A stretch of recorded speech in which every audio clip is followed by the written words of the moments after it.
Estamos con nuestro personaje de hoy aquí en CHTV esta mañana, hoy miércoles 2 de febrero del año 2022. Bueno, se ha inaugurado ayer, como decíamos hace un momento, el año lectivo, pero solamente de nombre, porque las clases ni remotamente comienzan, ¿va? Se perdió el año 2020, obviamente por la pandemia, 2021, y pareciera que también el 2022 se va a perder en la educación pública. Decimos perder porque las clases virtuales en nuestro país son una quimera, son un sueño, son un engaño. El exministro Arnaldo Hueso se pasó engañando solo y engañando a los padres de familia y engañando a los niños, porque no hay capacidad entre la niñez pobre en nuestro país de recibir clases virtuales, ya sea por el problema del internet, por el problema de un teléfono inteligente, una computadora. Sé que es un engaño esto, pero bueno, de estos temas hablamos esta mañana con el que más conoce estos temas en nuestro país y el único que diríamos que ha logrado, que logró en su momento poner orden en recobrar, diríamos, la gobernabilidad en la educación pública en Honduras, que es el exministro Marlon Escoto, que por eso le tienen un cariño muy especial, ¿verdad? Todos los docentes en Honduras. Buenos días, doctor Marlon Escoto, le saludamos aquí en CHTV. Saludos, don Armando. Muchas gracias por ser insistente y por mantener esta línea de reflexiva alrededor del tema educativo durante toda su carrera y su vida periodística en diferentes momentos. Perdón, efectivamente hoy es 2 de enero, además de ser el día de la Virgen de Suyapa, también se celebra la Candelaria allá en nuestro vecino pueblo de Jacaliapa. Yo nací en San Matías, que son dos pueblos vecinos, y siempre me acuerdo de niño que primero había que ir a la feria de Jacaliapa al inicio de febrero, porque después el 24 es la feria en mi pueblo, en el pueblo que yo nací, allá en el departamento del Paraíso. Pero también enero es el inicio de la escuela, o era el inicio de la escuela. Lamentablemente perdimos la energía y el entusiasmo en las familias de enviar a sus hijos a la escuela. Y ningún centro educativo allá en una comunidad remota, en una aldea, un caserío, va a existir si no es con la anuencia, con la energía de las familias, aquellas que consideran que educar es importante, que se levantan temprano para hacer un poco de café y un pequeño desayuno a veces, y que este niño a veces camina. Yo recuerdo unos primos, parte de mis primos, que hicieron la primaria caminando 10 kilómetros diarios. Los primeros 6 grados lo hicieron de esa manera, pero el entusiasmo de la familia era que la educación merece la pena, que había que hacer ese esfuerzo de levantarse temprano, de caminar 10 kilómetros, regresar por la tarde, de lunes a sábado, porque habían 2 jornadas, esperar al mediodía, y así ellos pudieron culminar sus primeros 6 grados de escolaridad. Cuando no existe esa determinación en las familias, es muy difícil que un sistema educativo pueda tener éxito. Y este ejemplo es una célula, es la parte básica, es una escuela rural, de las 7.600 escuelas rurales que tienen esta condición a nivel nacional. Luego, el convencimiento de un director de un centro educativo que ayer, por ejemplo, fue y abrió la escuela. No tenemos información de cuántos lo hicieron.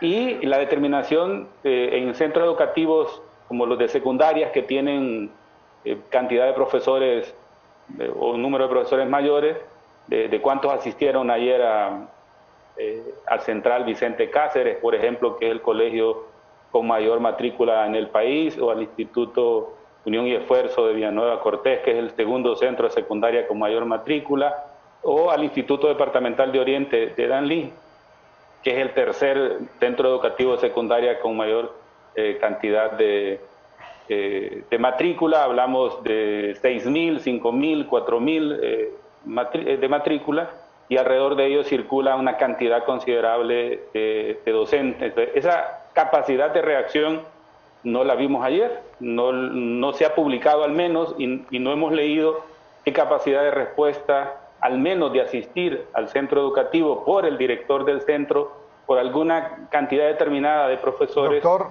no digamos escolares, ¿no? Entonces, falta como empuje, energía, entusiasmo, porque la escuela funciona de esa manera y debe llegar a la familia, al escolar, para decir, bueno, hoy inició la escuela con todas las inconvenientes que pueda tener, pero falta empatía por la escuela correcto. pública. Lamentablemente, este tercer año pareciera que va en ese mismo camino que los dos anteriores, don Armando. Correcto. Y bueno, usted ha hecho algo muy importante y es el tema de la iniciativa que debería existir, doctor Escoto, en el padre de familia. Y es que se ha perdido. Usted mencionaba en esos tiempos, allá en su pueblo, en San Matías, allá en el Paraíso. Nosotros lo vivimos en su época. Fíjense que a mí me tocó ir a la escuela en mis tiempos, que se iban 2 jornadas. Creo que era de 8 a 11 de la mañana y luego de 2 a 4 de la tarde. 2 veces. Y sabe que yo le recuerdo, estaba yo en segundo grado en una escuela, en la escuela Álvaro Contreras, allá en el barrio abajo. Y yo vivía ahí cerca del Zonal Belén. ¿Usted sabe dónde está el Zonal Belén? Mire, yo me movía, como quien dice, del estadio de Tegucigalpa hasta allá cerca, para que la gente entienda más o menos, hasta por la colonia San Miguel, digamos. Más, todavía creo que es más largo, por el sitio. A pie todos los días en segundo grado. ¿Ah? Me iba a pie, me venía a pie para la escuela, porque había un deseo de mis padres que yo estudiara en la escuela, pues. Pero eso desgraciadamente se ha perdido. Pero le quiero decirle, doctor Escoto, no sé si coincide conmigo, a mí me parece que ha contribuido mucho a que esto se pierda, la displicencia de las autoridades educativas, por un lado, y por otro lado, las dirigencias magisteriales, que lejos de alentar al padre de familia a que haga lo que usted está diciendo, lo desalientan. Y también, obviamente, el propio padre de familia, que también hay que decirlo, hombre, que como que se ha perdido eso, ese deseo de la educación. Yo he escuchado inclusive padres de familia profesionales que con el mayor de las displicencias dicen, no, yo no voy a mandar a mi hijo a la escuela, dicen, y punto, no les importan. Pareciese, y son profesionales se supone, ¿va? Pareciese que hasta la gente que ha estudiado ignora en nuestro país, doctor Escoto, la importancia de la educación. También, don Armando, hay una relación de los tomadores de decisiones. Por ejemplo, analicemos el municipio del Distrito Central, Tegucigalpa, Comayagüela, barrios, colonias, aldeas y caseríos. Es el municipio que menos invierte en educación pública en relación a las transferencias municipales, a sus ingresos y al número de población. Claro, hay otros municipios más pequeños que en relación a su población tienen una mayor inversión en educación. Entonces, el municipio del Distrito Central, donde se toman las decisiones, donde están los tomadores de decisiones, no tienen un vínculo con la educación pública. Aquellas urbes como la Miraflores, el Hato de en Medio, la Colonia Kennedy y otras, migraron de ser de clase media, ahora media alta, y todos sus hijos ya no asisten a las escuelas públicas. Usted puede ir al Hato y asegurarse que muchas de las escuelas públicas están cerradas sin matrícula, en la zona de Miraflores, en la misma Kennedy, en la educación básica.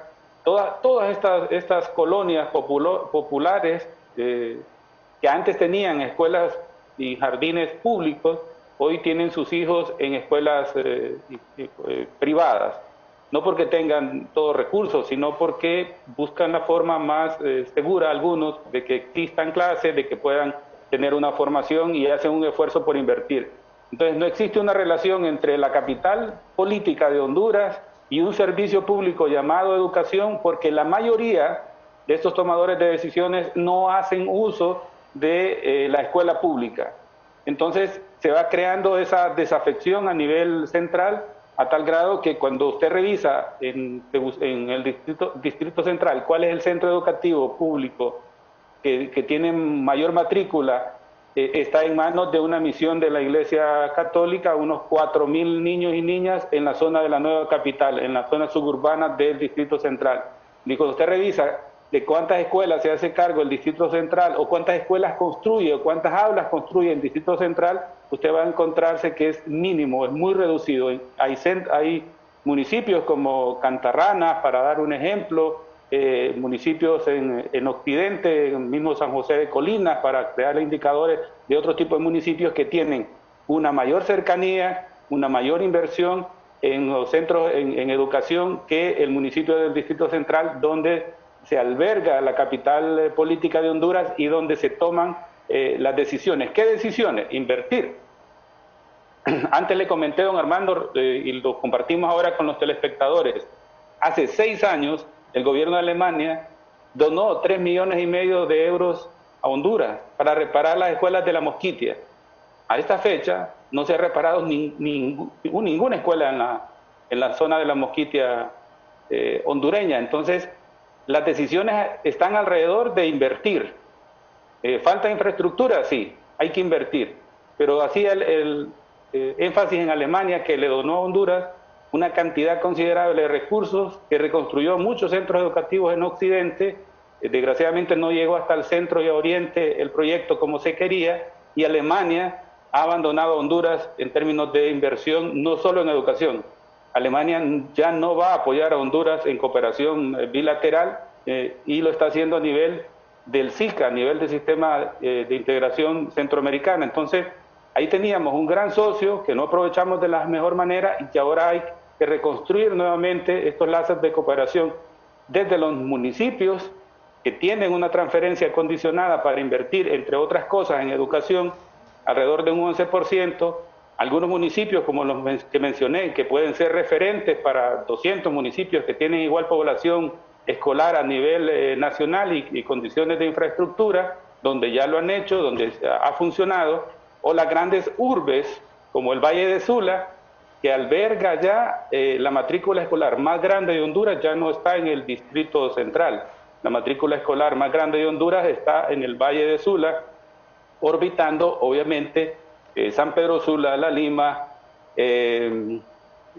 zonas de Villanueva, iniciando desde Pimienta, Potrerillos y todo este corredor, alberga el distrito escolar más grande del país. Entonces, este tipo de información es importante para la toma de decisiones, asegurarse quiénes ofrecen educación pública, la educación privada, qué cobertura se tiene, porque actualmente el gran desafío es recuperar la matrícula. Usted recuerda, hace unos años estábamos discutiendo la calidad educativa y mucha gente decía, sí, hay 200 días de clases, pero no hay calidad educativa. Pero hoy ni siquiera hay 200 días de clases, ni siquiera están los niños en la escuela, por la razón que sea, por la pandemia, por la desidia, por el desinterés en estos 2 años de no invertir en tecnología, de no mantener este vínculo y por no invertir en esto, en reconstruir los centros educativos que los afectó los huracanes, por darle larga y en algún momento el último año prácticamente esperar que este periodo de gobierno culminara y dejar esta responsabilidad a otro gobierno que ya inició, que en términos educativos tiene 2 días de trabajo, este sería el día 2, y estamos contabilizando día 2 del año lectivo 2022 con escuelas cerradas. Es correcto. Bueno, y en esto hay que decirlo también, mire, aquí, con usted lo hemos hablado en otros foros, el doctor Escoto, la irresponsabilidad también del ministro que se fue, Arnoldo Hueso, que fue altamente complaciente, altamente irresponsable en el manejo de toda la cuestión de la educación pública. Y le dejaron toda la carga a este nuevo gobierno y el nuevo gobierno, pues también hay que decirlo, nombra a un dirigente magisterial, Daniel Esponda. ¿Sabe qué hizo Daniel Esponda ayer? Dice que inauguró el año lectivo, entre comillas, como se dice, con dirigentes magisteriales. Imagínense, yo le pregunto a este señor Esponda, ¿qué compromiso ha habido en Honduras de la dirigencia magisterial con la educación? Si al contrario, yo por lo menos yo los califico como los peores enemigos de la educación pública. Yo creo, doctor, que aquí, mire, más que la falta de docentes, más que la falta de capacitación, más que la falta de infraestructura, más que la pobreza que agobia a nuestro país, el principal problema en educación es la falta de voluntad, sobre todo de la dirigencia magisterial y ahora hasta de los padres de familia, en que la educación cambie en Honduras. Así va a ser bien difícil, si no hay voluntad. Yo no siento, mire, en lo absoluto, mire, como si nada. Aquí decimos que se perdió todo el 2020, el 2021. Imagínense, ¿sabe qué es lo que van a hacer a partir de ayer? Mire, el año lectivo hoy se comienza con la expectativa de incorporar al sistema educativo. No, bueno, esta parte es que ve usted lo que se habló ayer o sea, inauguran, como se dice, con bombos y fanfarrias, el año lectivo. ¿Y qué es lo que van a hacer? ¿Cuál es el plan, el enorme plan que tienen? Si de por sí el ministro que se fue no hizo nada, estos van a salir igual o peores, ¿va? Mire, lo que van a hacer, dice, para que el proceso se realice de forma ordenada y progresiva, las autoridades educativas apuestan por un plan de identificación, de identificación de los estudiantes y docentes que cumple con el esquema de vacunación completa. O sea que a partir de ayer, supuestamente, vas a comenzar a hacer un estudio de cuántos estudiantes, de cuántos niños, de cuántos maestros están vacunados, ¿verdad? Oye, imagínese usted. Y luego, a su vez, dice, se va a buscar reconocer las necesidades e infraestructura de los centros educativos y realizar las mejoras, así como dar seguimiento y cumplimiento a los planes de bioseguridad. O sea que a partir de ayer, hasta ayer comenzaron un plan para comenzar a ver cada escuela cómo se encuentra, ¿va? Cuál es la situación de los pupitres, de las aulas, de los baños, del agua, etcétera. Dígame, doctora, o sea, a nadie se le ocurrió, por ejemplo, mira, aquí insistimos desde, bueno, hemos siempre insistido, pero sobre todo después del 28 de noviembre, que ganó la presidenta, ahora presidenta Xiomara Castro. Hombre, reúnanse, nombren una comisión del gobierno que ganó, vayan desde este ministro que ya se va a ir, integren una comisión mixta, comiencen desde ya a ver los centros escolares, que todo el mundo sabe que están abandonados pues, por la pandemia, ¿verdad? Comienzan a hacer ya un estudio de ahorita para que cuando llegue el nuevo gobierno ya tengan ese estudio en sus manos, ¿verdad? Ya sepa qué es lo que van a hacer o qué es lo que deben hacer. Pero nada de eso se hizo. Imagínense, comenzar ayer, ¿cuándo fue? Sí, que debe haber comenzado el año lectivo ya de manera formal. En Guatemala, en El Salvador comenzó el lunes, 31 de enero. En Guatemala comienzan el 22 de este mes, pero ya formalmente, porque por ejemplo en el 2021 las clases comenzaron en Guatemala el 1 de marzo. ¿Por qué mencionamos Guatemala, doctor Escoto? Porque es el país que menos ha vacunado gente. Mire, aquí mientras hay excusa para no ir a clases, no vamos a ir a clases. El tema de la vacuna, fíjese que yo escuchaba un reporte hoy, en la madrugada. Fíjese que en Estados Unidos, con este tema de la vacuna de los menores de edad, desde 5 a 11 años, ¿sabe cuánto es la vacunación en Washington? Que es la capital del país más poderoso del mundo, en niños de 5 a 11 años. Fíjese que no escuché bien el dato, si dijeron 2% o 10%. Pero supóngase usted que sea el 10%. Quiere decir entonces que el 90% de los niños no se han vacunado, pues ahí están en clases, ¿verdad? Ahí están en clases. En todo el mundo, creo que no hay un tan solo país, ni siquiera Israel, que haya vacunado a toda su población, pero están en clases. Porque aquí hemos dicho hasta la saciedad que la pandemia llegó para quedarse, como la gripe, como la tos, y hay que aprender a convivir con ella. Pero cuando hay excusas, lo que nos se buscan excusas para no trabajar, como el caso de los docentes en Honduras, olvídese. Aquí no vamos a volver nunca a clases, porque hoy es la vacuna, la infraestructura, que el agua, que mucho frío, que mucho calor y que no sé qué, porque ya se acostumbraron a estar recibiendo el cheque en casa sin trabajar todos estos 2 años. Ayer en un chat de amigos que tenemos, alguien escribió que es profesora y dijo, yo sí ya quiero volver a la escuela, todo lo que hemos hecho de manera virtual ha sido un esfuerzo por mantener al menos vivo, pero no funciona, y alguien comentó que quería volver a la escuela de manera presencial. En términos prácticos, don Armando, porque llega un momento donde tenemos que ser prácticos, ¿no? Entonces, para ayer, ¿cuántos profesores estaban vacunados? ¿Cuántos niños estaban vacunados? ¿Qué municipios tienen baja incidencia? Hay plataformas de información que la UNITEC y en el caso de salud y la UPN en el caso de educación manejan desde hace un rato y que se han estado promoviendo en todos los medios de comunicación, que le pueden decir ahora en tiempo real, responder a esta pregunta. Pues ese bloque de escolares debió iniciar clases ayer. Usted toma las variables, vacunación, profesores escolares, condiciones de infraestructura del centro educativo, capacidad de reacción para temas de bioseguridad, y usted hace su mapa, hace su propio plan y dice el 10%, para decir un dato cualquiera, reúne las condiciones para iniciar clases el 1 de febrero, porque los sistemas de información ya existen. Si hay una Secretaría de Estado que tiene información, que actualiza información, que han generado diagnósticos, que han generado, es la Secretaría de Educación. Estas plataformas para conocer el tema de la pandemia que ha desarrollado UNITEC con otras universidades y centros de investigación y la misma Secretaría de Salud, está ahí en tiempo real. La plataforma de seguimiento al sistema educativo que tiene el Observatorio de la Universidad Pedagógica Nacional está ahí en tiempo real. Pero no les vimos a estas instancias detrás del inicio de la escuela, no les vimos como aportantes. Entonces, si los padres no están convencidos, si los gobiernos locales no están comprometidos, si esa estructura departamental descentralizada que ha conseguido la Secretaría de Educación hasta cierto nivel no está convencida, menos el nivel central, el que provee grandes líneas de información como los centros universitarios, los institutos de investigación, es muy difícil entonces tomar decisiones y saber a quién se está dirigiendo, quiénes son ese 10, 15 o 20% que ayer pudieron iniciar las clases. ¿Por qué?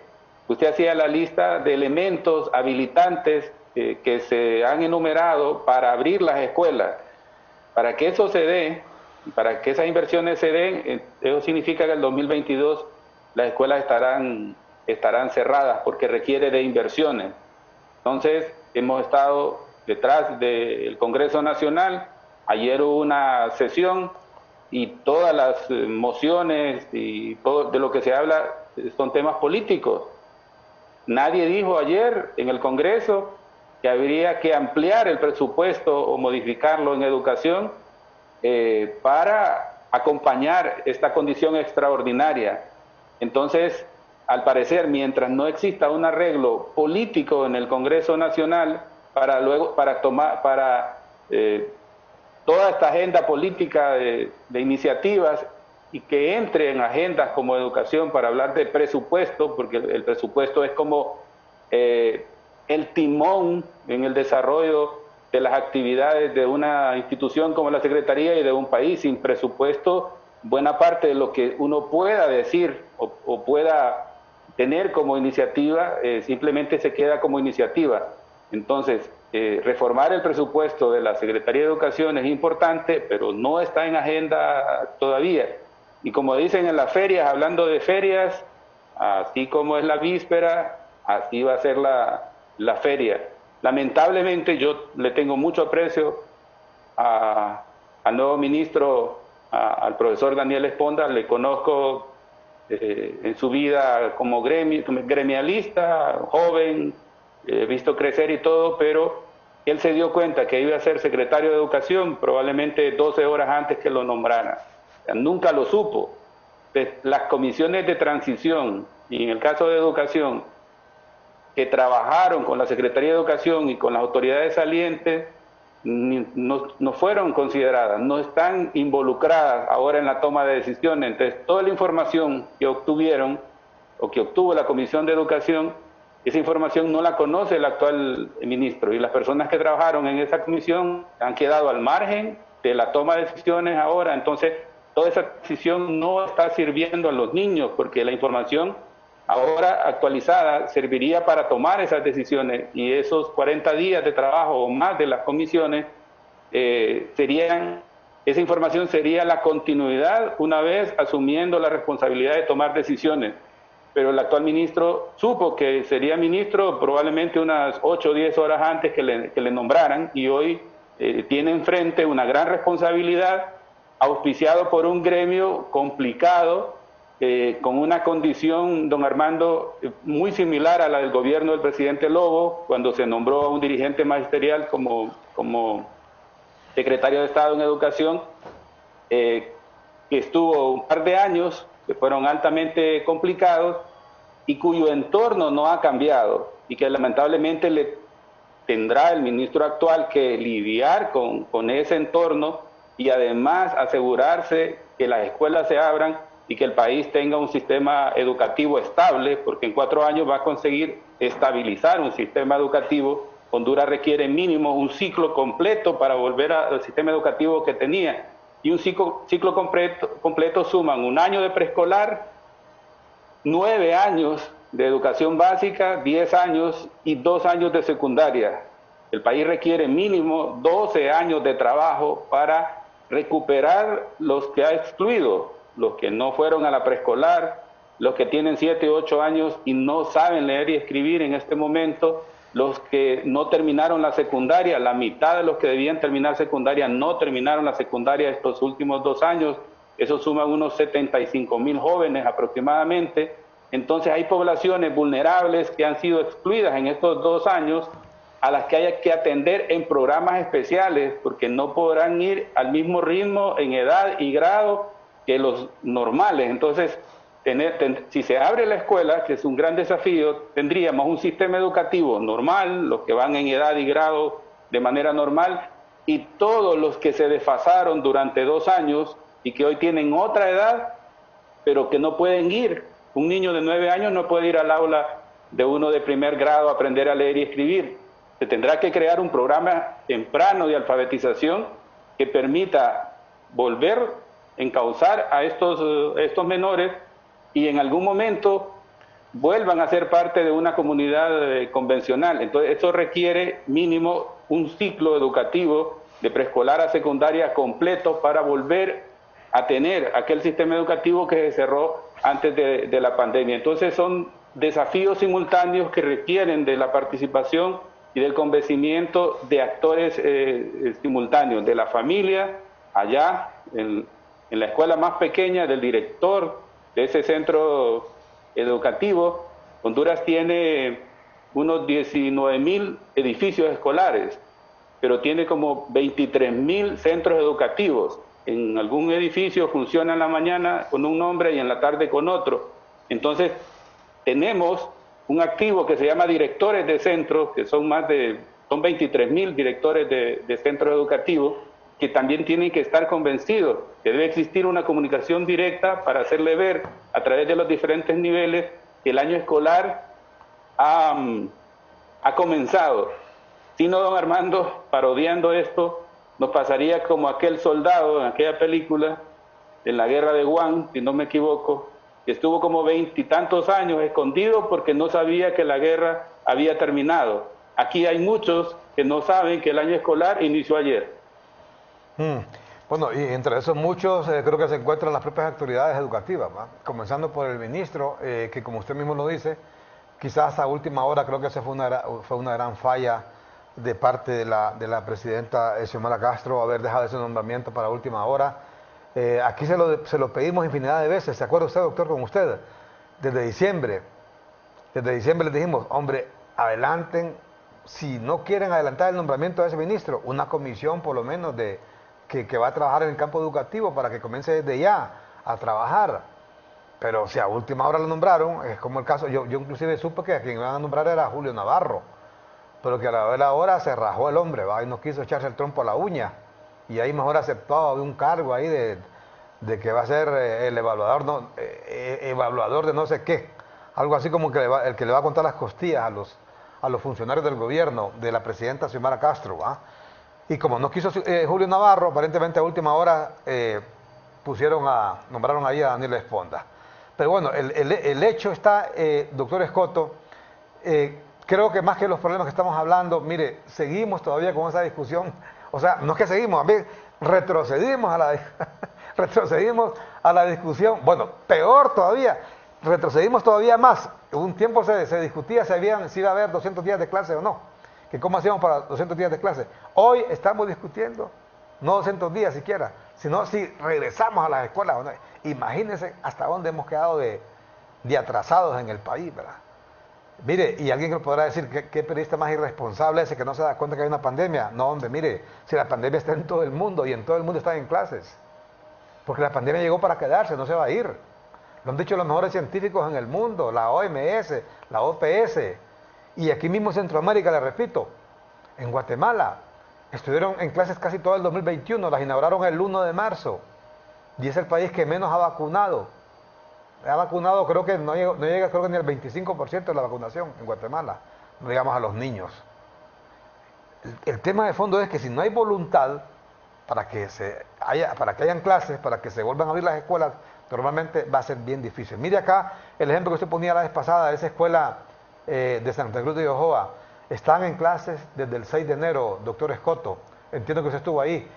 Gracias a Dios, hasta el sol de hoy es 2 de febrero, no se ha contagiado nadie ahí. Santa Cruz de Ojoa, entiendo, es un municipio pobre. Los niños que van a esa escuela son niños pobres, porque alguien podrá decir, porque aquí lo que la gente busca son excusas, es decir, es que en esa escuela de seguro van ricos, y ya los vacunaron no sé dónde, o que tienen no sé cuántas mascarillas. No, mire, en Ocotepeque, otro departamento pobre, están en clases en Ocotepeque. Cuando se quiere se puede, pero si no se quiere, olvídese. No hay manera de que comentamos hoy más temprano, por ejemplo, doctor Escoto, sabe que en países como Japón, en las escuelas no nombran personal de aseo. La escuela la asean los niños con los padres de familia y el apoyo además de los docentes. Porque de esa manera inclusive el niño se compenetra más, quiere más a su escuela, le toma cariño y se siente más comprometido con su centro escolar, al igual que padre de familia. Mire, yo le aseguro, si de voluntad dependiera, doctor, en este momento, todas las escuelas en una semana estarían aptas. Si hubiera esa voluntad de padres de familia, por ejemplo, en la escuela X, en la escuela Y, se reúne la asociación de padres de familia con el apoyo de la dirigencia magisterial, si de verdad quisieran apoyar, es decir, hombre, hagamos un trabajo conjunto, vamos el fin de semana hacia la escuela, a ponerla ya en orden, y entre todos hacen una cabuda, pintan la escuela, no están esperando que el gobierno les dé dinero para pintar la escuela, arreglan los baños y toda cuestión, se lo aseguro que lo pueden hacer, pero para eso tiene que haber voluntad.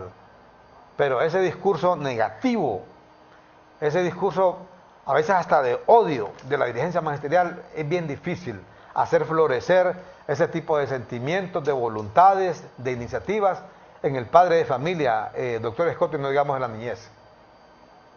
Efectivamente, don Armando, la escuela Mercedes Calderón en Santa Cruz de Ojoa es un ejemplo que se puede educar en la adversidad.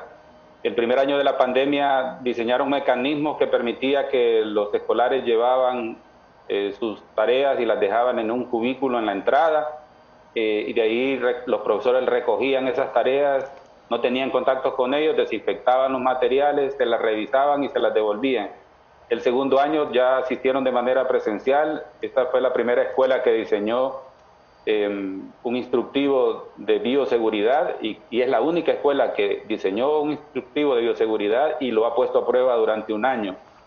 He sido testigo del esfuerzo de esta escuela por tratar de contagiar a otros centros educativos en la misma localidad, en la Dirección Departamental de Cortés. Esos documentos llegaban hasta el despacho mismo del ministro anterior y nunca fueron considerados. Yo tengo un poco de memoria de cuánta gente ha visitado esta escuela Mercedes Calderón, y rectores,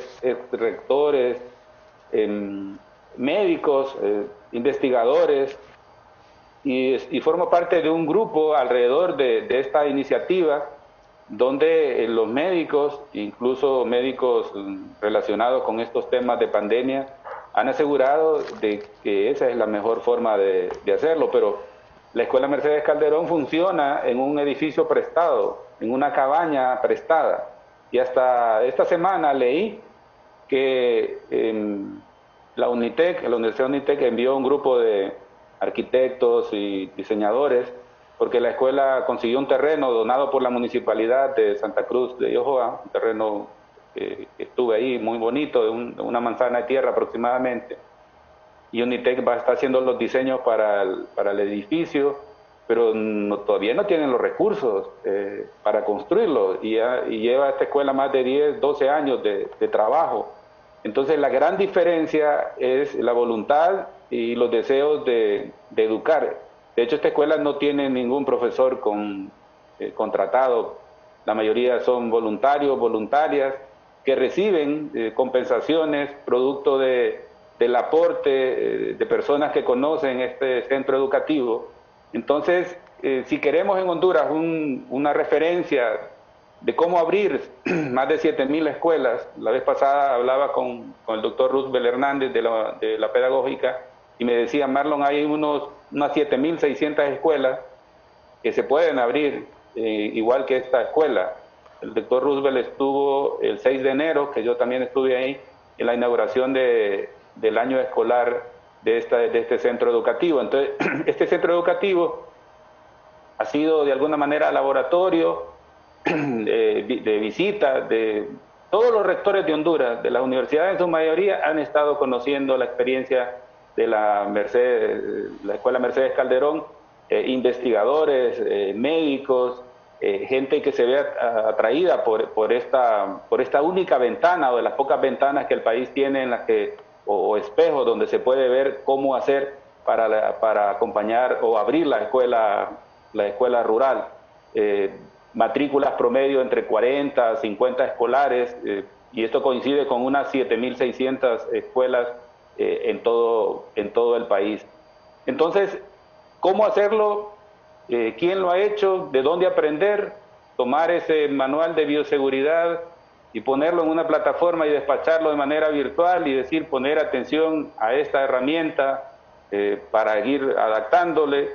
¿Cómo es la relación de esta escuela con los padres de familia? Esta escuela conserva la escuela de padres que en algún momento se instituyó, y casi todos estos padres de familia están vinculados a un sistema educativo no formal, tienen una cooperativa, producen nacatamales para la merienda y para vender, ahí resuelven cómo el tema de la alimentación, venden, dan merienda escolar y además crean o recrean este modelo educativo basado en los polígonos de Don Bosco, que es una forma de educar para la vida, de enseñar cooperativismo, emprendimiento.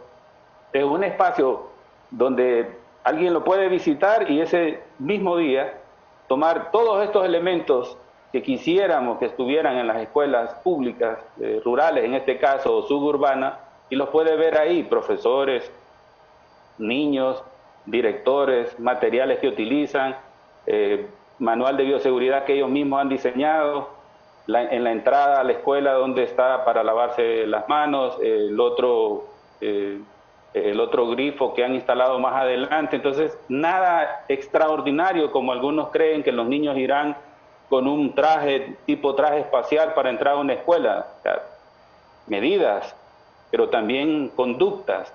La mascarilla permanentemente, cuando van a comer lo que llevan o lo que les van a ofrecer, generan el distanciamiento respectivo, comen, alguien de los niños mayores pasa por cada uno de los asientos, desinfectándoles de nuevo las manos, asegurándose que su mascarilla vuelva a quedar en posición normal.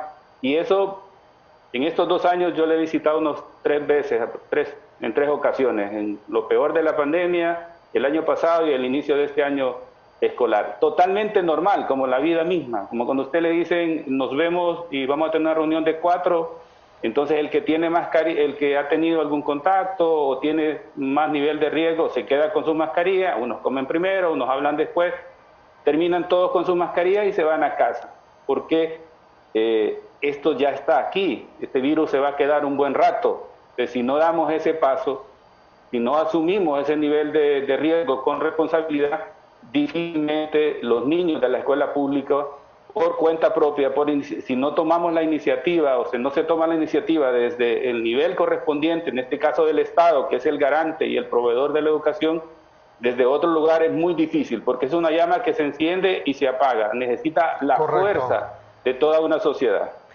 Correcto. Bueno, es que es claro, el mensaje, mire, si no hay voluntad, aquí podrán poner a la Mujer Maravilla de presidenta, o al hombre nuclear, o al Capitán América de presidente, y en educación no va a pasar nada. Si no hay voluntad de los docentes, del padre de familia, de que las cosas cambien, atendidos, por ejemplo, a la dirigencia magisterial, aquí nunca vamos a hacer nada, ¿va? Con ese negativismo. Yo con ustedes, doctor, hemos hablado infinidad de veces de que usted era ministro y después que dejó de ser ministro, que por ejemplo, creo que todavía están esos programas magisteriales, ¿va? Programas radiales del magisterio. Dice que esos programas usted, yo no volví a escuchar esos programas, pero antes que yo los escuchaba, yo le he comentado a usted que ahí en El Salvador, tenía mucho contacto con El Salvador antes, en plena guerra, porque mi papá era salvadoreño. Viajaba mucho a El Salvador y estuve mucho ahí en tiempos de la guerra. Y estaba la radio de la guerrilla salvadoreña, la FMLN, que se llamaba Radio Venceremos. Y fíjese que usted escuchaba los programas del magisterio aquí, usted creía que estaba oyendo Radio Venceremos, parece que estaba en guerra, fíjese. A mí me hubiera encantado escuchar, por ejemplo, un comunicado, por lo menos y decir, hombre, se le convoca a todos los docentes a una jornada de capacitación este fin de semana, traemos un experto, aunque sea de ahí de Nicaragua o de Costa Rica, para que imparta un seminario sobre esto y esto y esto, ¿va? O convocamos a los padres de familia este fin de semana para que planifiquemos estas y estas. No. Y atención, que no se quede acá un grito, ¿va? Y que no se quede, y vamos a las acciones, y solo en guerra, ¿va? No, así es difícil, hombre, así es difícil. Mire, hoy, por ejemplo, tienen 2 años los docentes, aunque se molesten, ¿verdad?, de estar engañando a los niños con esas clases virtuales. Hablamos de la educación pública, aquí sabe, doctor, que no hay capacidad de recibir clases virtuales de parte de las niñeces, la mayoría que va a la educación pública. ¿Por qué? Porque no hay capacidad, sobre todo ahí en tierra adentro, de internet. No hay teléfonos inteligentes, no hay computadoras, es un engaño. Por eso es que insistimos en volver a las aulas, porque los pobres no pueden enviar, no pueden tener a sus hijos con una computadora. Mire, si inclusive la clase media se la ve a palitos. Por ejemplo, una familia de clase media que tiene 3 hijos en la escuela, ¿cómo hace para tener 3 teléfonos o 3 computadoras en clases virtuales? Se las ve a palitos, no digamos el pobre.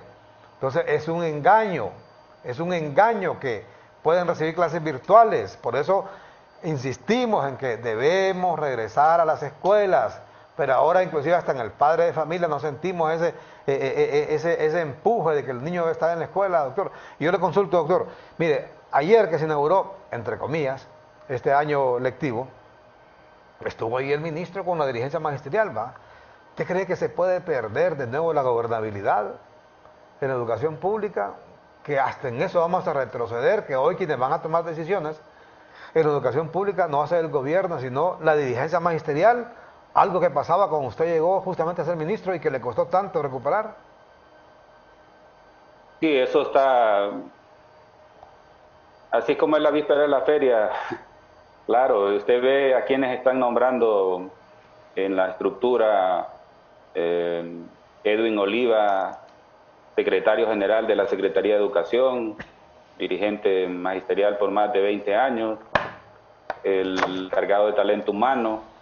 Por eso usted ayer, no sé si su medio publicaron el primer comunicado del ministro de Educación que instruía a todas las direcciones departamentales, directores departamentales, detener los nombramientos hasta nuevo aviso.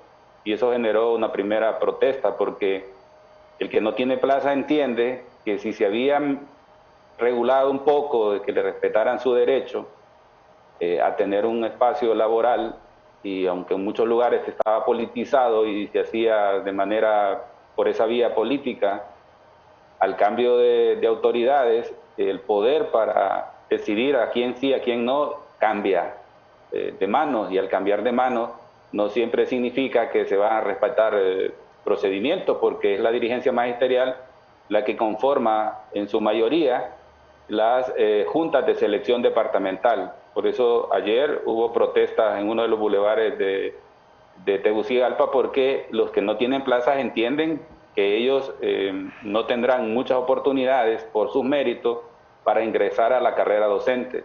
Entonces la primera decisión del actual ministro ayer fue suspender la entrega interrumpir el mecanismo convencional de entrega de plazas, buena o mala. Al interrumpirla, lo que está diciendo el mensaje son 2 cosas. Uno, no se está haciendo bien, podría ser, y lo vamos a mejorar. O 2, ahora nosotros tenemos el control y vamos a decidir cuál es el mecanismo para entregar. Entonces, la gran decisión de ayer no fue inaugurar el año escolar, porque eso está en el calendario, y aunque no exista inauguración formal, legalmente ayer debieron iniciar las clases.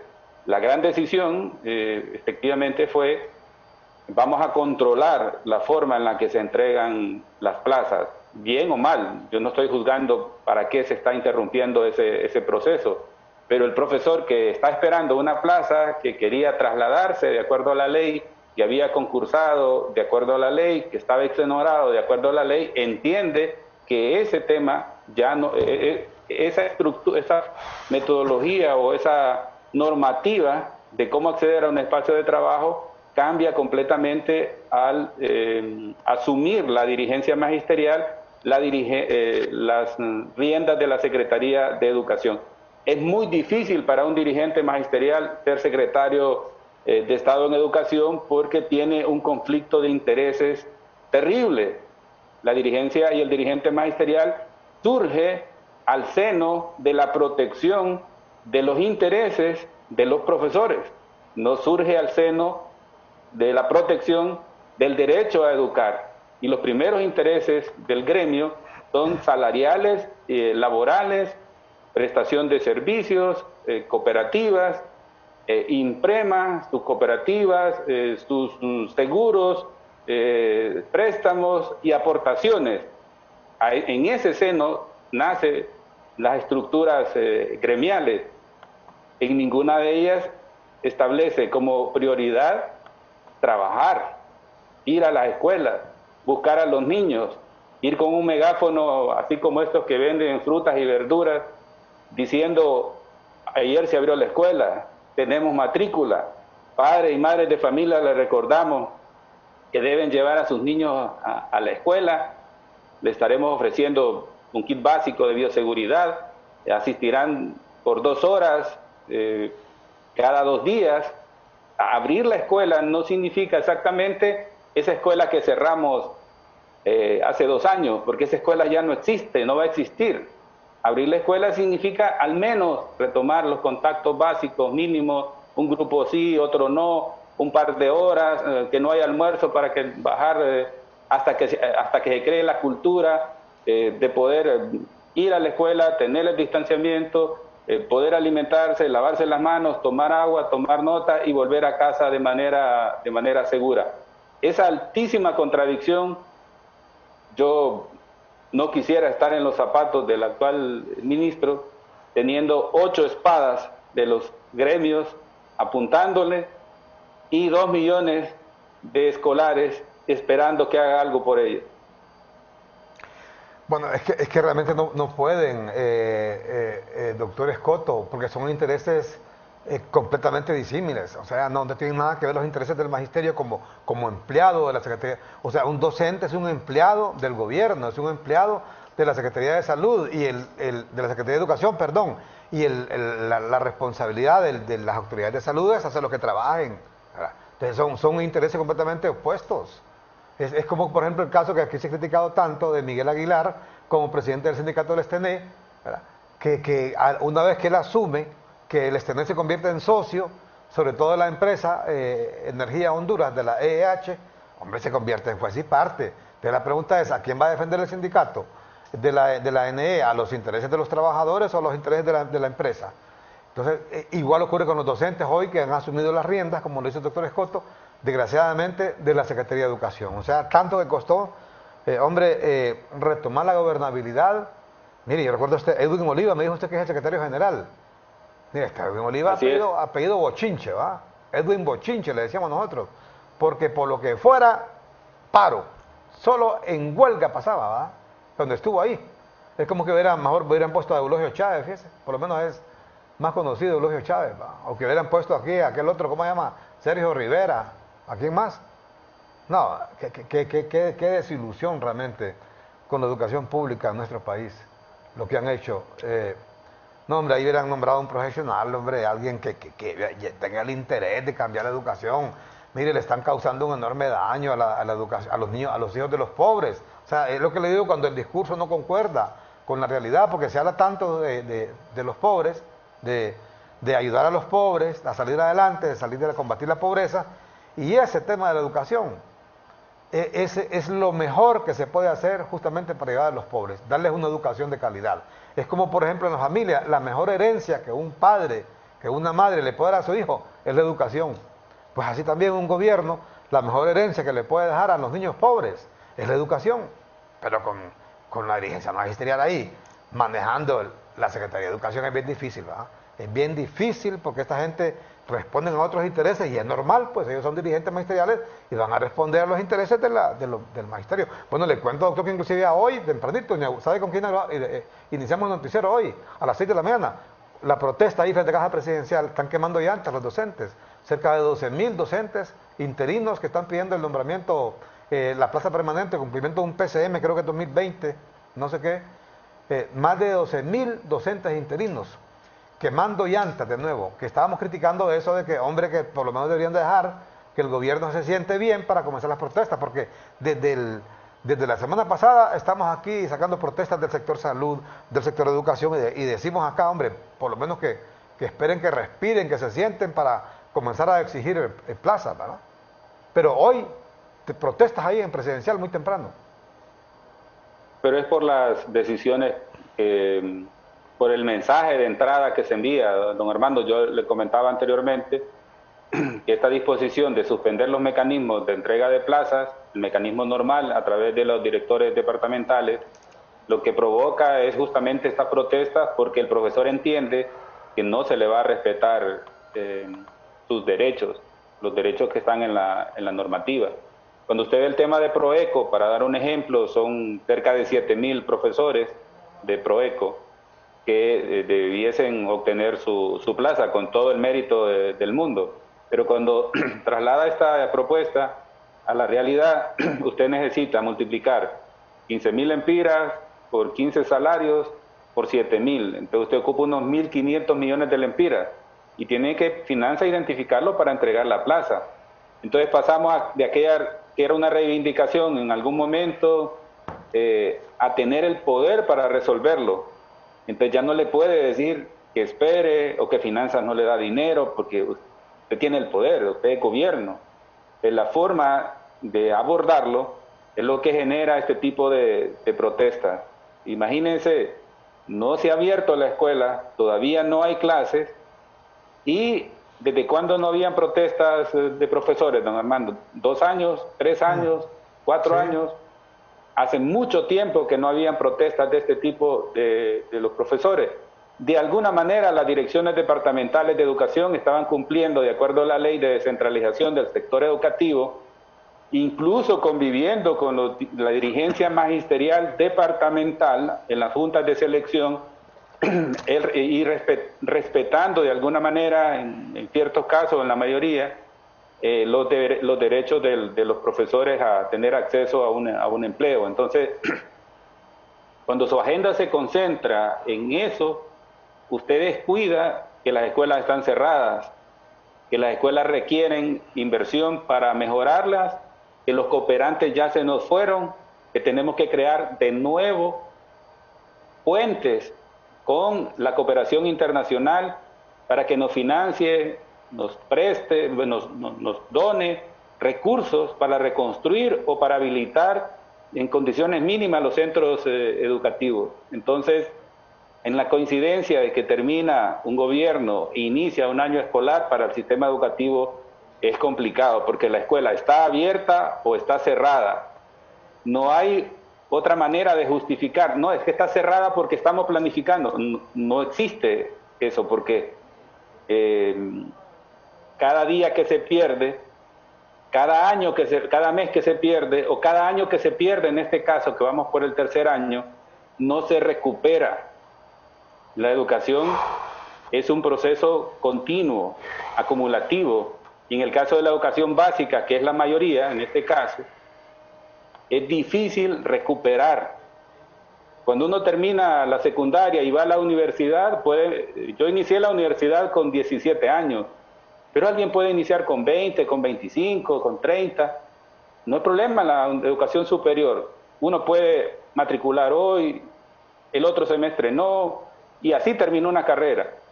Pero en la preescolar, primer ciclo, segundo y tercer ciclo, eso no, la edad no se repite. Para volver hay que quitarle años para que vuelva a coincidir con el grado. Eso no existe. Bueno. ¿Aprendió? ¿Se educó o no? Y Es cuando se correcto. desfasa la edad con el grado, usted más adelante pertenece a grupos de remediación. Es como aprender a leer y escribir después de los 15 años en programas de alfabetización. Usted ya no forma parte de los grupos regulares. Entonces, estas poblaciones que se han desfasado requieren de un tratamiento muy especial, de una dedicación muy particular, y requiere compromiso con las familias, con los gobiernos locales, con las fundaciones y ONG que trabajan con educación. Requieren de toda esta plataforma de trabajo. Y cuando se habla de trabajo, entonces entramos en problemas, porque ¿qué significa trabajo? Que voy a tener un horario distinto, que voy a asistir a trabajar un domingo o un sábado, voy a hacer algo extraordinario.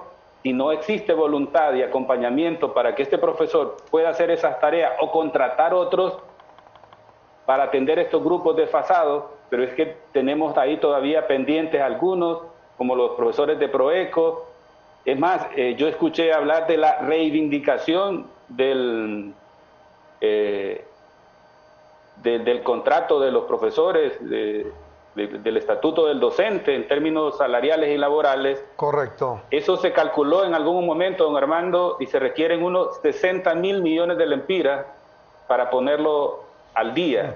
Eso casi duplica el presupuesto de la Secretaría de Educación. Entonces, estaba bien como bandera política para conseguir votos, para una campaña, pero hoy hay un gobierno que tiene que tomar decisiones y decirle, ¿tenemos ese dinero? Esto Sí. último que mencionó, No. que cuesta 60.000 millones, que costaría 60.000 millones. Para poner a tono el estatuto del docente, que es una de las reivindicaciones hombre, que han ofrecido. Es una locura, Entonces, hombre, no si podemos... se va a hacer, bueno, 60.000 millones de lempiras es el doble del presupuesto anual de la Secretaría de Educación.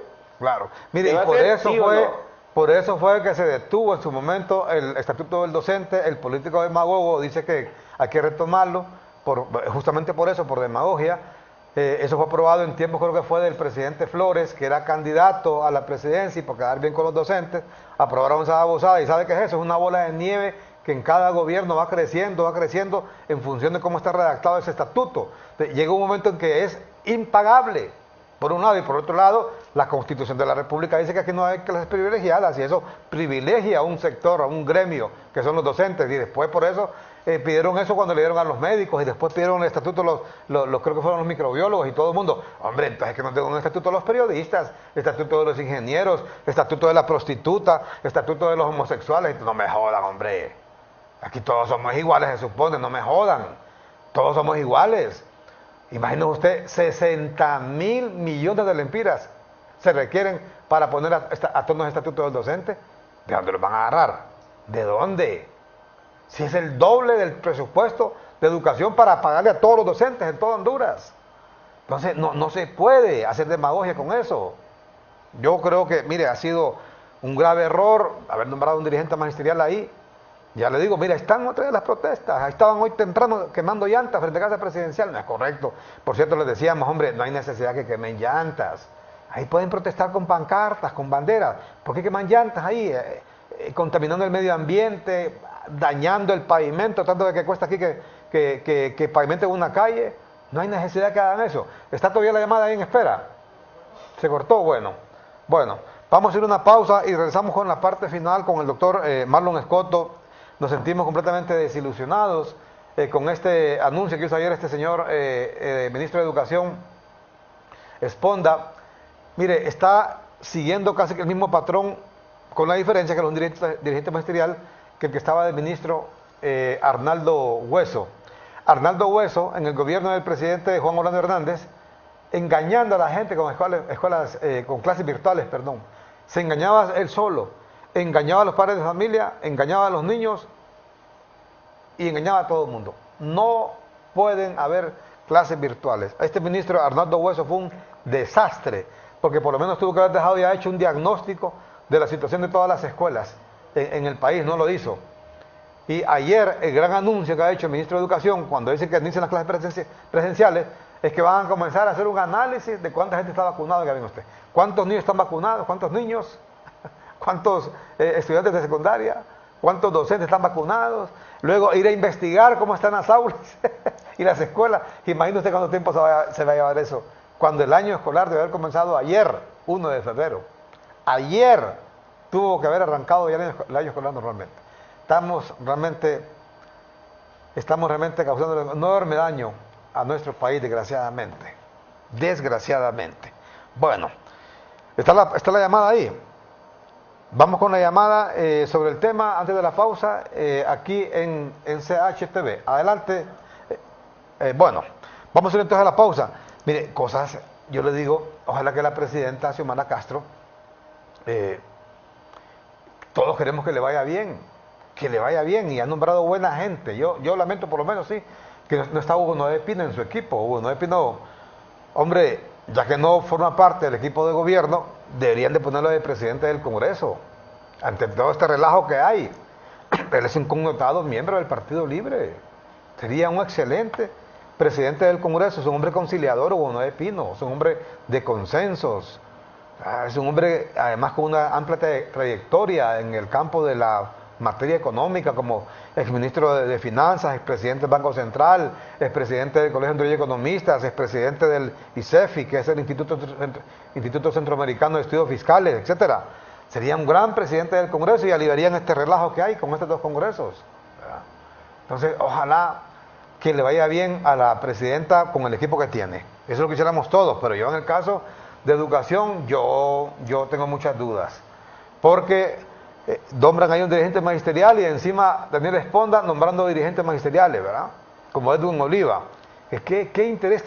El interés del dirigente magisterial es completamente distinto al interés de la niñez, del padre de familia, de la educación pública. ¿Por qué? Porque, mire, los colegios magisteriales son sindicatos, y los sindicalistas lo que hacen es defender el interés de esos agremiados. ¿De quiénes son? Los docentes. ¿Y qué quieren? No trabajar. No trabajar en 2020, 2021 y ya quieren también 2021 no trabajar. Así que estamos hoy de mal en peor con la educación. Y ojalá también que la presidenta vea usted, estos funcionarios, mire el caso de este funcionario usted del nuevo vicecanciller, Tony ¿qué se llama? Hoy, Tony, 2 de febrero. Tony García. Mire usted la gran noticia que envía. La gran noticia que envía Tony García es que quita el rótulo ahí, la foto de Juan Orlando. Por supuesto que deben quitarla, ¿va? Si la foto que debe estar ahí es de Xiomara Castro. Es de Xiomara Castro, que es la nueva presidenta, ¿verdad? Pero mire, esa es la gran noticia que manda Tony García, ¿verdad? Que quita la foto de Tony. Ya tiempo la había quitado, pero digo, hacer noticia de eso. Que nos informe Tony García, hombre, qué va a hacer con la comunidad migrante en Estados Unidos. Cuáles son los primeros pasos para que pongan a trabajar esos consulados en Estados Unidos. Que no se ganen el pisto. Mira, hay gente que gana hasta $5,000 mensuales o 6,000 en esos consulados sin hacer nada, ¿verdad? Entonces, ¿cómo van a hacer para modernizar además esos consulados en Estados Unidos? Para retribuirle de alguna manera a nuestros hondureños allá, que son los que sostienen la economía en Honduras con sus remesas.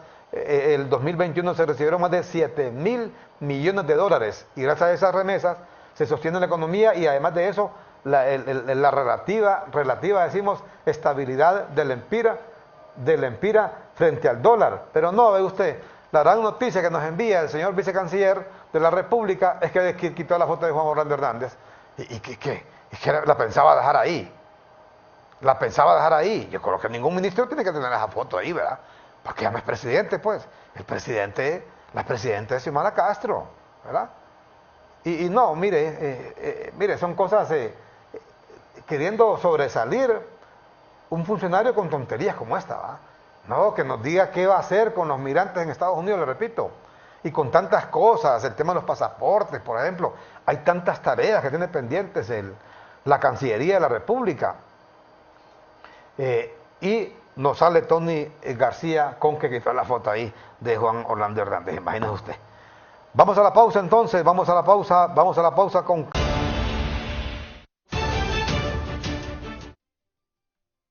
Estamos de regreso aquí en CHTV con el personaje de hoy, esta mañana con nosotros, el exministro de Educación, Marlon Escoto. Antes damos cuenta de un tuit que ha enviado el alcalde de la capital, Jorgito Aldana, como se le conoce popularmente. Mira, aparece ahí con Teófimo López, el famoso boxeador hondureño radicado en Estados Unidos, junto junto a Teófimo López, dice Jorge Aldana, haremos de Tegucigalpa y Comayagüela la capital del deporte. Gracias por el apoyo y la confianza, campeón, le dice Jorge Aldana a Teófimo López, que estuvo aquí en nuestro país.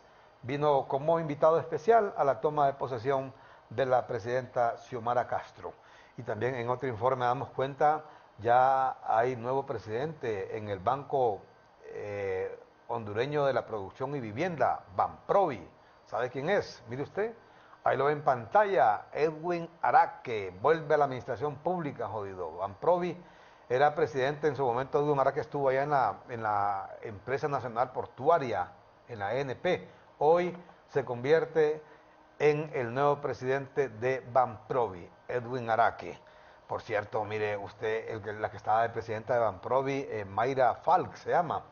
Oiga, me tienen unos salarios ahí de más de 300,000 empiras. Yo no sé por qué les pagan tanto. Que gana más que el presidente de la República, un funcionario ahí en el Banprovi. ¿Ah? Así que Edwin Araque pues, se ha convertido en el nuevo presidente del Banco Hondureño para la Producción y Vivienda, Banprovi. Lo juramentó anoche la presidenta de la República, doña Xiomara Castro, como titular de esta institución. En su momento también Edwin Araque, que decirlo, fungió como presidente del Banco Central. Ustedes se recuerdan cuando se volaron en el gobierno del presidente Zelaya, se volaron a Gabriela Núñez, que después demandó Gabriela Núñez al Estado por esa destitución y creo que ganó como 6 millones. Dijo Gabriela Núñez que si ganaba esa demanda, la iba a invertir en no sé qué para los pobres.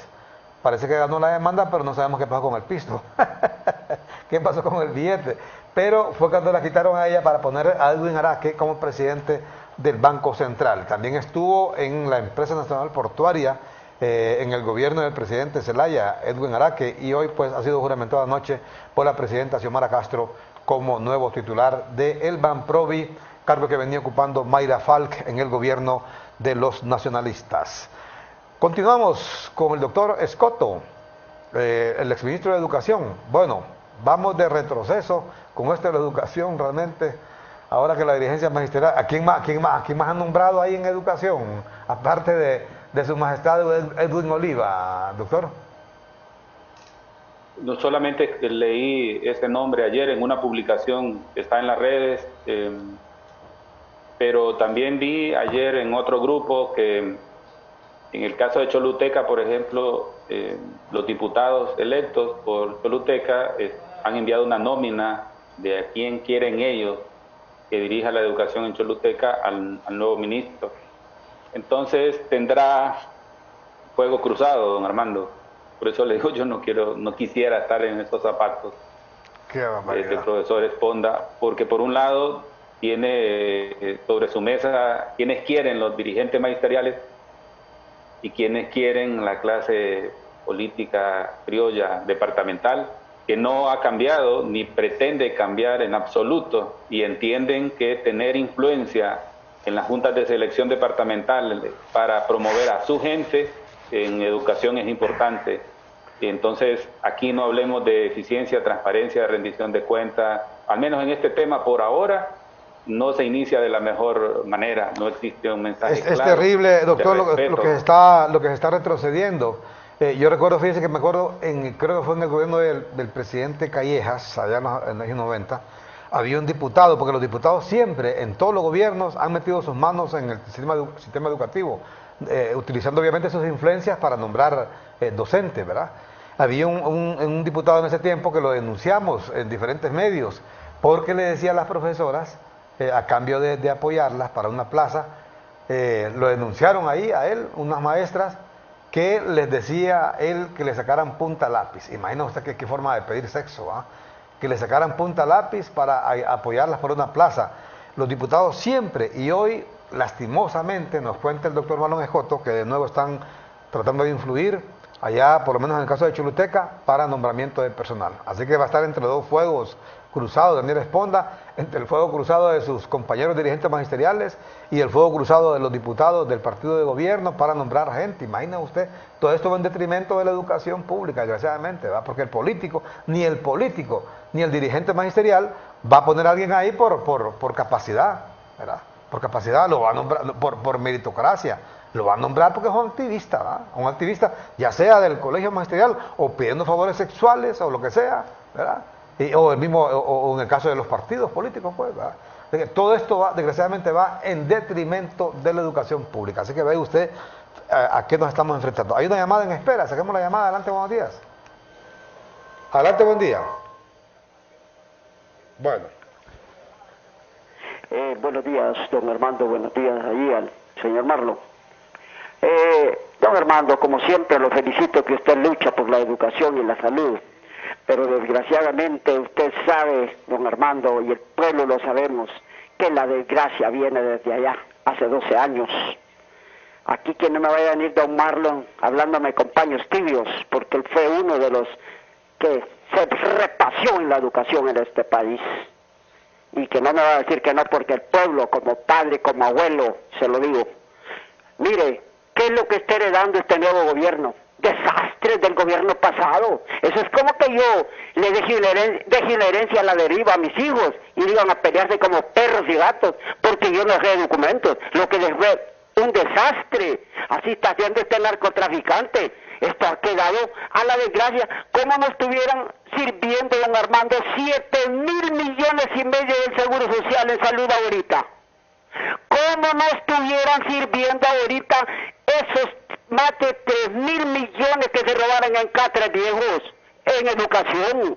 Para decir así, no digamos los miles y miles de millones que se han robado. Aquí vino una comisión del año pasado de los Estados Unidos a desnudar a Juan Orlando, que hacía con 3.000 millones que le mandaban mensuales para educación, ¿sí o no? Eso le pregunta a don Marlon. No hay que echarle fuego, no, hay que tratar de dónde viene la raíz, amigos. No es así. Esta pobre mujer, como no tira gas, no mata ni apalea a nadie, le da ni un comino que le lleguen allá a sacar la madre o que le hagan huelgas hasta allá en la casa de ella. Porque es diferente el gobierno. Mientras que aquel cabroncito no, que le aseguro que ¿por qué no hacían huelgas entonces en estos años pasados? Porque lo que les esperaba era la muerte, lo que les esperaba eran las grandes gaseadas, apaleadas. Eso era lo que sufríamos el pueblo hondureño, y ahora solo son huelgas y huelgas y huelgas, queriendo que le resuelva a esta señora y apenas tiene 4 días de haber recibido el poder. Qué pena con estos cachurecos, porque todos estos que andan allí huelgueando son cachurecos, ya mamaron, y que dejen de paja, que para afuera que van. Don Armando, Dios me le bendiga y muchas gracias. Bueno, gracias a usted por su participación. Aquí, ¿qué le parecen estos comentarios, doctor Escoto?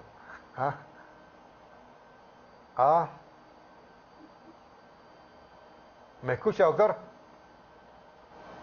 Sí. Bueno, el que se casa con una viuda embarazada, con hijos, no tiene que ver atrás. Tiene que hacerse cargo de la panza, como dicen en mi pueblo. Tiene que hacerse cargo del compromiso, de los retos.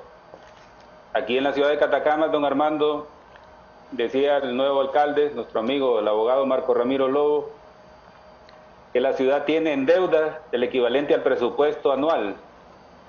Y ayer supieron de una demanda del doble del presupuesto anual de la Municipalidad de Catacama, y que si eso se hace efectivo van a cerrar la municipalidad. Entonces, queda dos cosas. El país no se puede cerrar, la Secretaría de Educación tampoco, ni las municipalidades. Tiene que hacerle frente a una realidad. Eso dicen en mi pueblo: el que casa con viuda asume su dolor. El que se casa con embarazadas le da el apellido al niño. Y el que se casa con la que tiene hijas también tiene esa obligación, porque nadie lo engañó. Simplemente asume un compromiso, y si quiere ver para atrás, pues puede hacerlo. Pero hay un dicho, no me lo sé exactamente, pero sé que lo dijo un expresidente de la Unión Soviética en su momento: cuando asumas la presidencia, el primer año échale la culpa a los otros. El segundo año mira hacia los mercados y hacia tus vecinos a ver si hay alguna crisis global. Ya el tercer año no te preocupes, porque vienen los comicios internos de los procesos electorales, y el cuarto año pues ya simplemente no se trabaja. Aquí hay un reto para todos. Hay que abrir las escuelas. Y que quiera ver para atrás, que vea para atrás. Yo insistiré en que veamos futuro, que generemos reflexiones, que conozcamos la realidad de la educación del país, que sepamos diferenciar los intereses particulares, en este caso de los gremios, y lamento mucho que esto esté pasando y se esté repitiendo la historia del gobierno del presidente Lobo, que durante 2 años se le entregó a los gremios nacionalistas en aquel momento la dirección de la educación, y que hoy se entrega la educación a los gremios de otro partido político, pero igual político, igual gremios, con iguales intereses, y no los intereses de educar. La Constitución manda que el Estado es el garante de la educación. 2 años en los cuales la dirigencia magisterial que va a gobernar estuvo en contubernio con el ministro que salió para no hacer nada. Ahora toca hacer.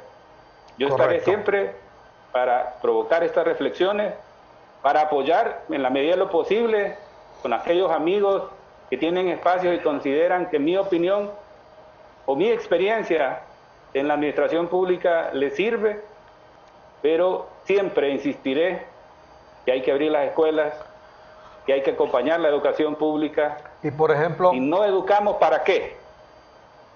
¿Y no educamos para qué? Yo creo en la educación, don Armando, y en esa línea tenemos que ir todos. Y aplaudiré cuando se abran las escuelas, pero hoy es el día 2 del 2022 en negativo. Correcto. No van sumando como días de clase. Correcto, y solo para aclaración, no hemos hablado nada de que la culpa, nadie ha dicho aquí que la culpa sea de este gobierno. Como le hemos hecho la culpa ahí, tiene cuánto, una semana cumple la próxima semana. Estamos hablando de la educación pública como un problema general, sabemos, bueno, yo en su momento, cuando usted ahorita hizo referencia, ya murió por cierto este ministro, se llamaba Alejandro Ventura, que fue el que nombró Pepe Lobo como ministro. Criticamos duramente eso, lo criticamos, porque no es correcto que nombren a un dirigente magisterial. Cuando, le repito, en el gobierno de Pepe Lobo, nacionalista, le dijimos, grave error, presidente Lobo, no ponga ahí al conejo a cuidar las zanahorias. No es correcto. ¿Por qué? Porque son intereses completamente distintos. El de la educación pública, el de los niños, el de los padres de familia, con el de interés de un dirigente magisterial. O sea, en otras palabras, de un sindicalista de la educación, porque los gremios esos son sindicatos. Entonces, el papel de un sindicalista de la educación es defender el interés del docente. El interés del gobierno es defender el interés del niño que reciba clases y que reciba educación de calidad y que se le den clases de lunes a viernes, de 8 de la mañana a 2 de la tarde o de 7 de la mañana a 1 de la tarde. Ese es el interés, ese debería ser el interés del gobierno. Pero desgraciadamente a veces la gente no entiende esto, no comprende. Aquí todo el mundo conoce lo que ha dejado Juan Orlando, pero no estamos hablando de eso hoy, estamos hablando de la educación. Estamos hablando, mire, aquí con el mismo doctor Scott, aquí nos cansamos de hacer foros criticando a Arnaldo Hueso, justamente diciendo eso él, la complacencia de ese ministro Arnaldo Hueso, que ya se fue, con la dirigencia magisterial, haciendo comparsa con ellos y exigiéndole que trabajara, que cumpliera con su responsabilidad, pero él ya no está, ya se fue. O no sé, ¿qué quieren que nos pongamos a hablar de Arnaldo Hueso? Si quieren también hablamos de Alejandro Ventura, ¿va? Que ya murió, o del que otro ministro, hablemos si quieren. Hubo una ministra aquí de educación, creo que fue en tiempos de Ascona, que decía, se llamaba, creo que era apellido Pavetti, no recuerdo, que la criticaban, la salieron criticando mucho en los medios porque no la salió con una, era muy folclórica para hablar, y una vez dijo, quítame de esas pajas, algo así, y entonces en los periódicos estábamos queriendo interpretar qué quiso decir, va, quítame de esas pajas, decía. Entonces, hablemos también de ella, hombre, no, es que ahora hay que hablar del nuevo gobierno, pues. Porque son los que están gobernando. No vamos a decir que porque ya nos cansamos de hablar ni Arnaldo Hueso. Además, quiero decirle, yo he sido amigo de Arnaldo Hueso y sigo siendo amigo de él. Pero yo aún así lo estoy criticando fuerte, ¿va? Porque la amistad es una cosa y el trabajo del funcionario es otra, ¿verdad? Completamente diferente. Nuestra preocupación únicamente, perdón, en la educación. Estamos condenando a nuestros niños, a los hijos de los pobres, a que sigan siendo pobres. Porque sin educación va a ser difícil que ellos puedan abrirse camino, peor en el nuevo mundo. Fíjese, doctor, que estamos aquí, seguimos hablando. Imagínese, hombre, de si vamos a volver a clases o no, cuando lo que deberíamos estar discutiendo más bien es cómo reformamos completamente la educación para adaptar la educación al nuevo mundo que vivimos, porque estamos educando a los niños para un mundo que ya no existe. Es un mundo, mire, que viene ahora el mundo de la robótica, de la ingeniería genética, de la ingeniería espacial. Pero aquí todavía estamos con la tabla y con el yeso. Ojo, no estamos diciendo que la culpa, por Dios, hombre, sea del nuevo gobierno, o que sea la presidenta Castro, no tiene ni una semana. Estamos hablando en general. Ya hemos criticado hasta la infinidad el que se fue, el ministro que se fue, en el tema educativo, pero no estamos hablando de eso. Estamos hablando de lo que debe hacerse. Y lo que estamos diciendo, y yo en eso coincido con el doctor Escoto, que ha sido un grave error poner ahí a un dirigente magisterial. Porque, y él ahora está nombrando a dirigentes magisteriales en altos cargos. O sea, está nombrando sindicalistas a quienes defienden al docente. Y desgraciadamente el interés del docente aquí es no trabajar, doctor, hay que decirlo claramente, no quieren trabajar. No, ya van a trabajar todo el 2020, todo el 2021 y quieren también pasar el 2022 sin trabajar. ¿Verdad? No es culpa de ellos, hombre, es culpa de la pandemia, ¿verdad? Pero ya deberían estar trabajando, ¿verdad? Desgraciadamente no quieren. Así que sentimos, doctor, que por desgracia a las puertas de otro año perdido en la educación pública, como pasó, que repetimos esto, 2020 y 2021, que estaba otro gobierno, pues, para que no vayan a creer que estamos hablando, hombre, del gobierno de la presidenta Castro que va llegando, ¿verdad? Doctor. Efectivamente, y como esto es de contar y es de números, hoy debió ser el segundo día de clases, no tenemos clases. Quisiésemos que esa información que se va a generar se genere rápidamente, que se tomen decisiones rápidamente, eso es lo que la gente está esperando. Pero los anuncios de suspender procesos en las direcciones departamentales, de detener los nombramientos y todo, va generando este tipo de reacciones, protestas docentes, porque estaban en la lista tanto proecos como profesores interinos, profesores exonerados, profesores para traslados, entienden que todo eso se va a interrumpir y eso es lo que ha generado esta protesta. Pero, don Armando, estamos viendo esta forma también de gobernar, que ya la hemos visto antes, y no sabemos qué tan buena sea para los niños. Usted vio que se abrieron los portones del edificio de la presidencia para que ingresara la protesta, y se genera este compromiso, pero como ahora hay gobierno, entonces este compromiso tiene que cumplirse y esa responsabilidad ya la tiene encima el nuevo ministro. Necesita unos 1.500 millones para agregarlos al presupuesto de la Secretaría y darle las plazas de manera efectiva a los de Proeco. Pagar enero y vacaciones que no se han pagado, ya estamos en febrero. Estamos hablando de cosas concretas, de desafíos que tendrá que enfrentar. Estamos hablando también de esta protesta cuando los profesores sienten que sus procesos en las departamentales se van a interrumpir para buscar otros mecanismos, según la nota que se publica. Entonces, esto también genera una reacción. Todavía no hablamos de educar, ni de los niños, ni su derecho. Todavía no vemos una escuela pública considerable, o escuelas, o un valor que diga, ayer iniciaron esta cantidad y vamos por más. En ese camino nosotros estaremos pendientes para reflexionar, como las reflexiones que se generan aquí, que no tienen más sentido que provocar y generar insumos para la toma de decisiones, para que Honduras tenga cobertura y calidad educativa como todos aspiramos. Por ahora hay que dar ese margen de maniobra. Yo quisiera ser optimista, pero me cuesta, don Armando, porque tengo la misma reflexión que hace usted. Si una empresa le da a sus sindicatos la opción de que la dirija, entonces, ¿quién regula la relación con sus empleados? Ese conflicto de intereses es muy difícil de mediar. Y si han nombrado a Edwin Oliva secretario general de la Secretaría de Educación, y es ahí donde pasan, donde se refrenda el tema de acuerdos, apertura de centros, plazas.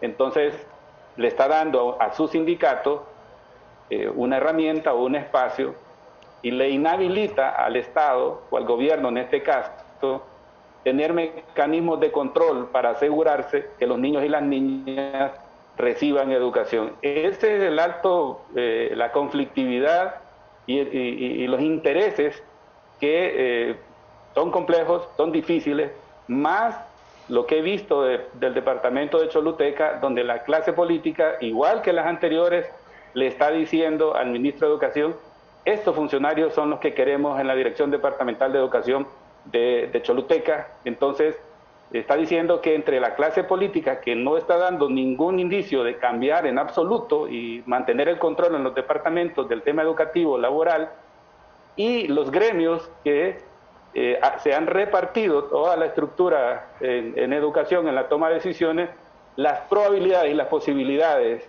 de dedicarse a educar son reducidas. Quisiera estar equivocado y ojalá que esta vez me equivoque, pero como esto ya lo vivimos en otros tiempos y hemos visto ese comportamiento y lo que le costó al país volver a recuperar un poco la gobernanza, que luego en los últimos años se perdió, no quisiéramos entrar en esa vía compleja que el país vivió, sino estamos siendo optimistas, queremos ser optimistas, pero esperamos sorpresas en el sentido de cómo se van a conciliar todas estas fuerzas, todos estos conflictos de intereses que se han generado. Lástima que estamos con esta situación y decimos de nuevo, el único interés nuestro es que la educación pública mejore. Desgraciadamente no lo estamos logrando, al contrario, sentimos que estamos arando en el desierto. Un mensajito aquí me dice: buenos días Armando, totalmente de acuerdo con usted, es un grave error nombrar a un dirigente magisterial como ministro de Educación, repartiéndose los cargos entre los mismos como si fuera piñata, dice un amigo televidente. Otro mensajito acá me dice: saludos al mejor ministro que ha tenido Honduras, el que puso orden al sistema educativo, al que nos puso a trabajar de verdad. Esto de ahorita es puro show, dice aquí el Gumercindo de Ciguatepeque. Bueno, lástima, así que solo nos queda seguir esperando, ¿va? Seguir esperando a ver qué pasa. Ojalá estemos equivocados. Yo quisiera, doctor, que usted estuviera equivocado, que yo estuviera equivocado, hombre, y que el señor Esponda va a hacer un gran trabajo ahí, va a eso que hiciéramos, ¿verdad? Con sus compañeros dirigentes magisteriales, pero es difícil de creer, es como que, eso es casi como que usted en su casa, como padre de familia, o la madre de familia que es jefa de casa, hombre, le dejara la responsabilidad a sus niños de gobernar la casa. Es bien difícil que los niños puedan gobernar la casa, ¿va? En orden, porque son niños, pues, no saben ellos, alguien debe ponerlos en orden. Entonces, pero bueno, tal vez estemos equivocados. Doctor, muchas gracias. Muchas gracias a usted, don Armando. Y como último dato, mire, La Paz, La Mosquitia y Olancho son los 3 departamentos con mayores problemas educativos. En temas de cobertura, Olancho es el departamento con mayores problemas de cobertura educativa, incluso más grandes que el departamento de Gracias a Dios. Y el municipio de Catacama, el municipio más grande, más disperso y con mayores problemas de cobertura educativa. Le estoy hablando el municipio de la pareja presidencial, Catacama. Le estoy hablando del departamento de la pareja presidencial, Olancho, y de la región oriental, donde es la pareja presidencial. Entonces, es un buen momento para tomar estos lugares, estos departamentos, y devolverles o invertir. Eso requiere de liderazgos regionales, municipales, requiere de mucho trabajo, pero esa es una de las mejores herencias que se pueden dejar. Un buen sistema educativo, así como hizo el doctor Suazo Córdoba allá en La Paz, que construyó estadios, pavimentó, hizo en su momento. Hay que hacerlo aquí, por esta región oriental, por este departamento de Olancho, por este municipio de Catacama, que requiere tanto en inversión en educación. Esos temas ya están encima. Hoy es el día 2 del sistema educativo y para la escuela pública, lamentablemente, no cuentan. Seguimos con las escuelas cerradas y esperamos que esto se vaya resolviendo poco a poco. Muchas gracias por el espacio, don Armando, y a todos sus telespectadores. Muchas gracias a usted, el doctor Marlon Escoto, con nosotros esta mañana aquí en CHTV en el personaje de hoy, hablando de este tema educativo, y lo hacemos a raíz de que ayer martes se dio la inauguración, entre comillas, del año lectivo, pero no hay tal inicio de clases. Lo que hay es un montaje ahí por parte del nuevo ministro. Aclaramos que aquí reconocemos que el gobierno va empezando, que en su momento pedimos que se nombrara por lo menos una comisión del parte del nuevo gobierno, para que con el ministro que se fue, Arnaldo Hueso, trabajaran haciendo un diagnóstico, una radiografía de cómo estaba la educación pública. No se hizo, y hasta ayer han anunciado que van a comenzar a ver cuántos niños están vacunados, cuántos docentes, cómo está la infraestructura escolar. Es un desastre completo, realmente, tanto de la gente que se fue, del gobierno que se fue, el ministro que estaba, Arnaldo Hueso, como el que llega, desgraciadamente. Y esto, los únicos paganos en todo esto, los que pagan los platos rotos, desgraciadamente, son nuestros niños, los niños que van a la escuela pública, que de nuevo decimos son los hijos de los pobres, los hijos de la clase media van a escuelas bilingües, escuelas privadas, los hijos de los ricos van a escuelas en Estados Unidos, en Canadá, en Europa, etcétera, ¿verdad? Así que nuestra única preocupación es que los hijos de los pobres se merecen, si bien no una educación de calidad, por lo menos una educación digna de un niño, de un ser humano menor de edad, para que pueda competir cuando sea un adulto o un adolescente ya, competir con los demás niños en el mundo laboral.